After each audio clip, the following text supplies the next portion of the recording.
Right. Well, you may have seen this on the BBC this week, 24th of December. So that's only Tuesday, isn't it, this week? Is that right? Wednesday, there it was.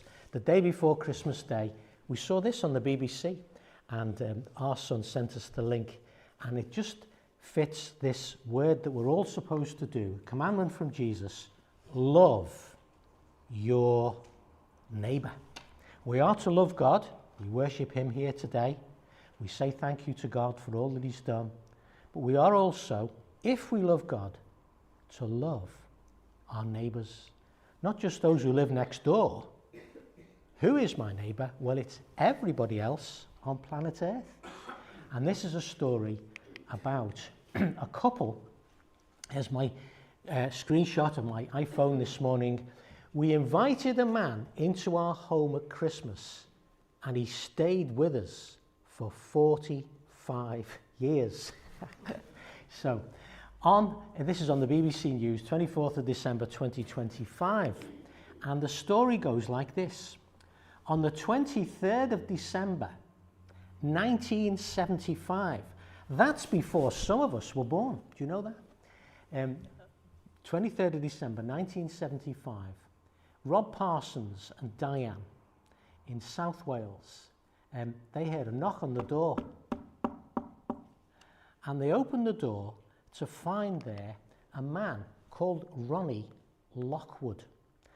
And Rob remembered Ronnie from the Sunday school, because Rob is a Christian worker, and he must have been a Sunday school superintendent or teacher or something, and Ronnie had come to Sunday school years ago, maybe 20 years ago.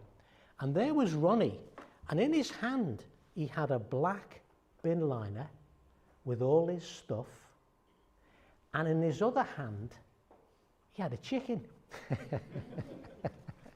So Rob said to Ronnie, "What are you doing here with that chicken?"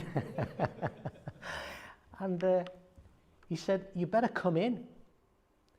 And it was Chris, so he came in with his chicken and all his stuff, and they invited Ronnie to stay because he had nowhere to go for Christmas. He had no home. He had no place to go. All his stuff was in a bin bag and a chicken, brought something to eat, and they invited him in. Ronnie was 27 and Rob was 26. Diane, young married couple, didn't have any children.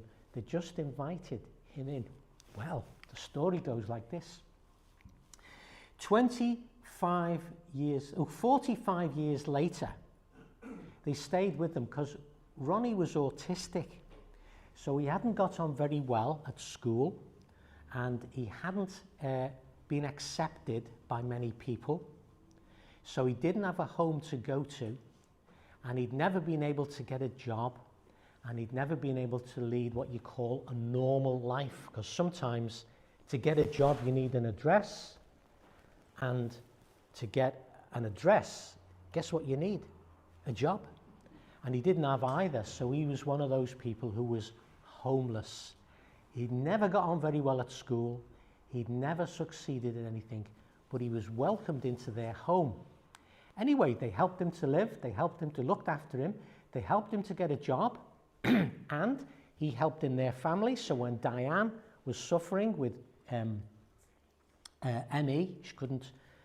she didn't have the energy to work, Ronnie looked after the kids while Rob was at work. And it worked very well, so he helped them.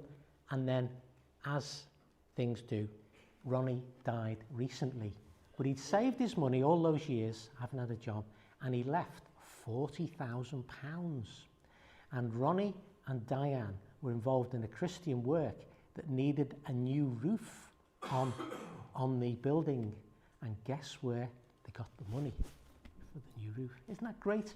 So that they had offered their roof, they had shared their home with Ronnie, and Ronnie provided something that was a blessing to them.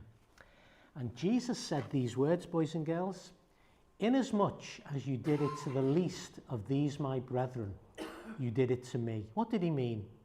when we show kindness to others, even if they're not very important or, you know, they can't pay us back or anything like that, in as much as you do it to the least of other people and show love to them, it's as if we're doing it to the Lord Jesus Christ. So you can remember that lesson, can't you, of Ronnie and Rob and being kind to our neighbours. That's our children's thought